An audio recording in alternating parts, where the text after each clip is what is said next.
पूरा देश शोक में डूबा हुआ होता है।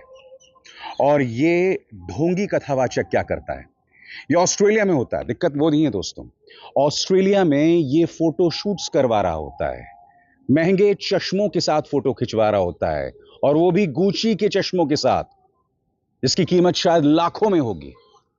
और सबसे बड़ी बात, अब जबकि ये पकड़ा गया है, तब इसका अहंकार देखिए। जी हां, बागेश्वर धाम के धीरेंद्र शास्त्री, याद कीजिएगा इसी मंच पर मैंने कार्यक्रम किया था जिसमें मैंने इस व्यक्ति का पर्दाफाश किया था, और आज से नहीं कई बार मैंने इस व्यक्ति का पर्दाफाश किया है। मेरा मानना है कि एक कथावाचक सिर्फ नाम मात्र का है। ये जो काम करता है ये सस्ता जादू है और इसके अलावा कुछ नहीं। और अब जब पूरा देश शोक मना रहा होता है, तब ये ऑस्ट्रेलिया में होता है, और ऑस्ट्रेलिया में होता है और वहां पर जैसा कि इन तस्वीरों में साफ दिखाई दे रहा है, लिटरली ऐश कर रहा होता है दोस्तों, गुची के चश्मे और न जाने क्या क्या।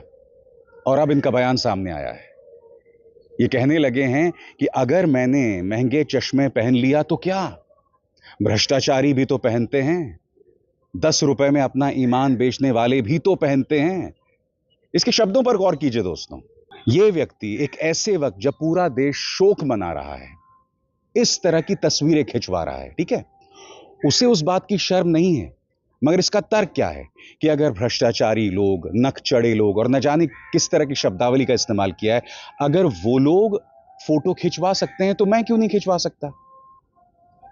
यानी कि आज की तारीख में इस व्यक्ति पर लाखों लोगों का विश्वास है, और इसके पास तर्क क्या है कि अगर भ्रष्टाचारी लोग ऐसा कर सकते हैं तो मैं क्यों नहीं कर सकता हूं, अगर नक्कटे लोग ऐसा कर सकते हैं तो मैं क्यों नहीं कर सकता हूं, अगर 10 रुपए में ईमान बेचने वाले लोग ऐसा कर सकते हैं तो मैं भी कर सकता हूं। यानी कि यह व्यक्ति मानता है कि इसमें और 10 रुपए में अपना ईमान बेचने वाले व्यक्ति में कोई फर्क नहीं है। क्या आप यही बात कहने की कोशिश कर रहे हैं? धीरेंद्र शास्त्री का बहुत ही विवादास्पद इतिहास रहा है और मैं उसकी चर्चा करूंगा, मगर सबसे पहले इस व्यक्ति का तर्क सुनिए दोस्तों। यह तर्क हास्यास्पद नहीं, यह तर्क बहुत खतरनाक है। यह तर्क दुखद है इनके लाखों भक्तों के लिए, जो अंधभक्त होकर आंख बंद करके इनके दरबार में जाते हैं और यह व्यक्ति अनर्गल हरकतें करता है। सुनिए इनका तर्क, जो अपने आप में बहुत कुछ इनके बारे में कहता है। इतनी पोस्टें वायरल हो रही हमारी, लोग चश्मा की फोटो और चश्मा के ब्रांड का नाम, बाबा के जलवे देखो, कुछ तो कह रहे नहीं नहीं नहीं नहीं ऐस देखो ऐस, कुछ तो कह रहे मजे तो इन्हीं के हैं, ठटरी के बरे, नक्कटा, मूसर चंद, 10 रुपया का आदमी, नाचने वाला, गंदे चरित्र का आदमी 2 लाख की जैकेट पहन सकता, और महात्मा अगर 60,000 की पहन ले तो तेरे पेट में दर्द होता है। और हाँ, ये भी सुनो, हम अपनी नहीं खरीद के पहने, चेलों की दी हुई है। और तुम्हें ज्यादा पेट में दर्द हो तो कल हम 1.20 की पहनेंगे बेटे, और तुम बनाना हमारे वीडियो और डालना फोटो, हम नहीं सुधरेंगे। मैं फिर इनसे पूछना चाहता हूं, इस बौखलाहट की वजह क्या है? अगर मैंने आपका एक्सपोजे अपने मंच पर किया तो क्या गलत किया?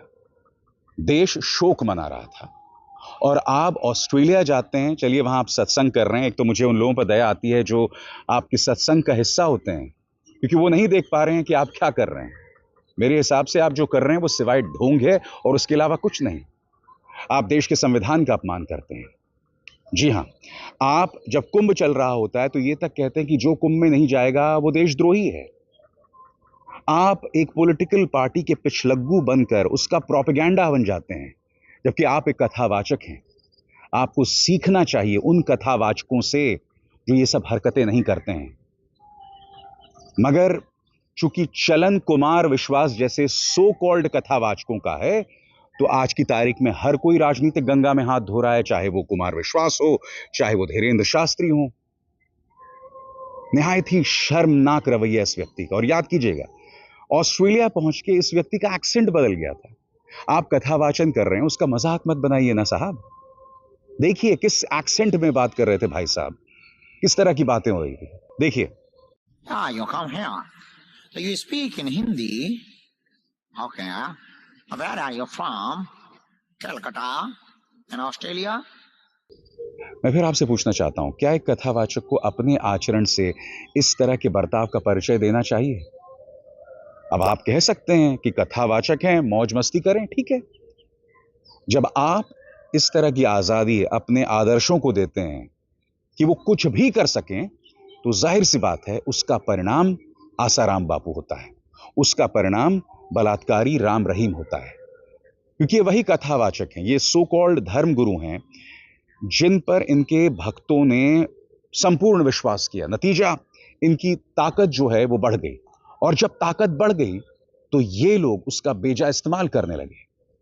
इन पर हत्या के आरोप लगे, बलात्कार के आरोप लगे, और वो आरोप सही साबित हुए।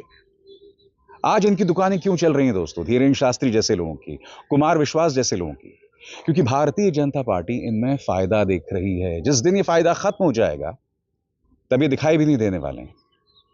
कई ऐसे लोग हैं। मैं फिर आपसे पूछना चाहता हूं, जो तर्क धीरेन्द्र शास्त्री ने दिया, क्या वो वाजिब है? क्या ये कहना सही है कि चूंकि एक भ्रष्टाचारी, एक नक्कटा व्यक्ति, एक 10 रुपए में ईमान बेचने वाला व्यक्ति महंगे चश्मे पहनता है तो मैं भी पहन सकता हूं, और ये हमारे चेलों ने हमें चश्मा दिया तो हमने भी पहन लिया? ये किस तरह के तर्क हैं बताइए? और आगे बढ़ने से पहले एक जरूरी संदेश। मेरे कार्यक्रमों के लिए आप